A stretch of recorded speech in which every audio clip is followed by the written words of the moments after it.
Salut les cathos, aujourd'hui nous sommes le 17 décembre et nous fêtons Sainte Olympiade. Sainte Olympiade, ou Olympie, est la gloire des veuves de l'église d'Orient et elle est née à Constantinople, de parents très illustres, dont la mort prématurée la laissa de bonne heure à la tête d'une fortune considérable. Élevée au milieu des plus saints exemples, elle était, à 18 ans, le modèle des vertus chrétiennes. C'est à cette époque qu'elle fut mariée à Nébridius, jeune homme digne d'une telle épouse. Ils se promirent l'un à l'autre une continence parfaite.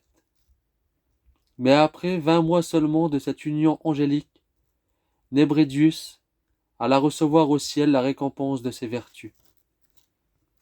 À l'empereur, qu'il voulait l'engager dans un nouveau mariage, si Dieu, dit-elle, m'eût destiné à vivre dans le mariage, il ne m'aurait pas enlevé mon premier époux.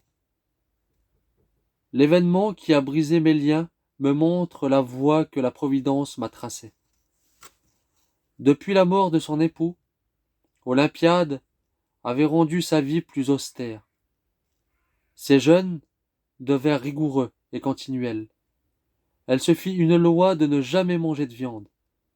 Elle s'interdit également le bain, qui était dans les mœurs du pays. Elle affranchit tous ses esclaves, qui voulurent continuer néanmoins à la servir. Elle administrait sa fortune en quantité et en qualité d'économe des pauvres.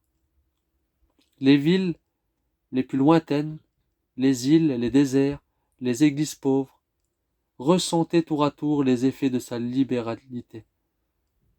Olympiade méritait assurément d'être mise au nombre des diaconesses de Constantinople.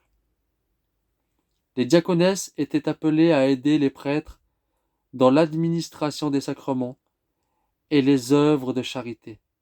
Elles étaient chargées d'instruire les catéchumènes de leur sexe et de préparer le linge qui servait à l'autel. En prenant le voile, elle faisait vœu de chasteté perpétuelle. Il y avait déjà 16 ans qu'Olympiade remplissait ses fonctions, quand Saint Jean Chrysostome fut élevé sur le siège de Constantinople.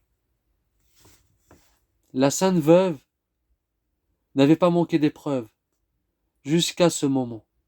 Des maladies cruelles, de noires calomnies, lui avaient fait verser des larmes continuelles. Sous le nouveau patriarche, elle avait fait faire un pas de plus dans le sacrifice et dans la sainteté. Saint Jean Chrysostome sut utiliser pour le bien les qualités et la fortune de l'illustre diaconesse. C'est par elle qu'il éleva un hôpital pour les malades et un hospice pour les vieillards et les orphelins. Quand le patriarche partit pour l'exil,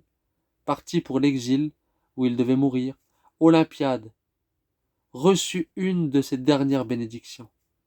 Elle fut entretenue dans ses œuvres par les lettres du pontife, et acheva en exil une vie toute de charité, de patience et de prière. Que Dieu vous bénisse, et à plus les cathos.